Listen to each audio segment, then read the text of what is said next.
여러분, 요즘 마트 가보셨나요? 수입 과일 가격이 장난 아닙니다.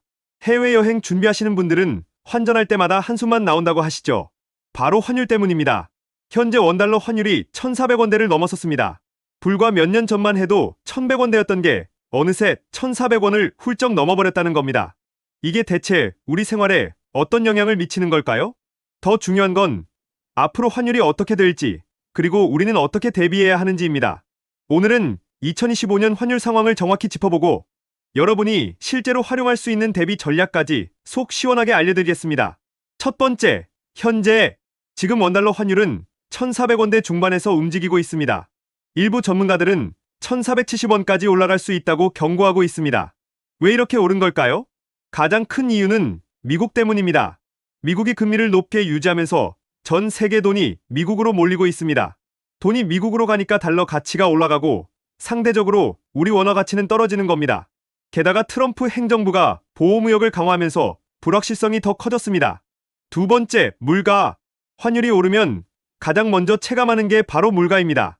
수입 과일, 수입 고기, 커피, 밀가루 같은 것들이 전부 비싸집니다. 우리가 먹는 음식 재료의 상당 부분이 수입품이기 때문입니다. 해외여행 가시는 분들은 환전할 때 손해가 큽니다. 100만 원을 환전하면 예전보다 20만 300달러는 덜 받게 되는 겁니다. 자녀 유학 보내시는 분들은 학비 부담이 더 커졌고요. 반대로 좋은 점도 있습니다. 수출 기업들은 같은 물건을 팔아도 원화로 환산하면 더 많은 돈을 받게 됩니다. 그래서 삼성전자, 현대차 같은 수출 대기업들의 실적이 좋아지고 주가도 오르는 경향이 있습니다.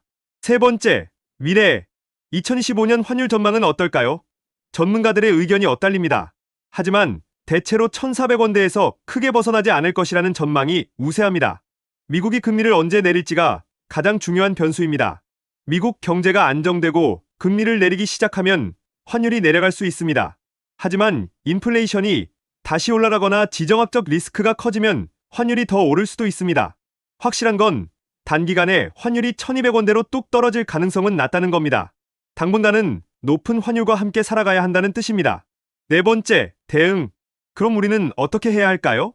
첫째, 달러 자산을 일부 보유하는 게 좋습니다. 환율 변동에 대비한 해지 수단이 되기 때문입니다. 외환 예금이나 달러 통장을 통해 소액이라도 꾸준히 모아두는 겁니다. 둘째, 환율이 높을 때는 무리하게 달러를 사지 마세요. 장기적 관점에서 분할 매수하는 게 현명합니다. 한 번에 몰아서 사면 손해볼 수 있으니 매달 조금씩 나눠서 사는 겁니다. 셋째, 해외여행이나 큰 외화 지출이 예정되어 있다면 환율이 조금이라도 낮을 때 미리 환전해두는 것도 방법입니다. 다만 환율은 예측이 어려우니 무리하게 타이밍을 노리지 마세요. 다섯 번째, 투자. 투자 측면에서는 어떻게 활용할 수 있을까요? 환율이 높을 때는 수출주에 관심을 가져볼 만합니다. 자동차, 반도체, 조선 같은 업종이 대표적입니다. 미국 주식이나 해외 ETF에 투자하고 있다면 환율 상승으로 환차익을 볼 수 있습니다. 달러로 투자한 금액이 원화로 환산했을 때 더 커지는 효과가 있기 때문입니다. 하지만 주의할 점도 있습니다. 환율만 보고 투자하면 안 됩니다. 기업의 실적과 산업 전망을 함께 봐야 합니다. 환율은 여러 투자 판단 요소 중 하나일 뿐입니다. 환율은 우리 경제와 생활에 큰 영향을 미칩니다. 하지만 너무 걱정만 하실 필요는 없습니다. 정확한 정보를 알고 합리적으로 대비한다면 위기를 기회로 만들 수 있습니다. 무엇보다 중요한 건 조급하게 움직이지 않는 겁니다. 환율은 단기적으로 오르락내리락하지만 장기적 관점에서 꾸준히 대비하는 게 가장 현명한 전략입니다. 그럼 다음에도 궁금한 이슈를 가득가득 모아 찾아오겠습니다. 감사합니다.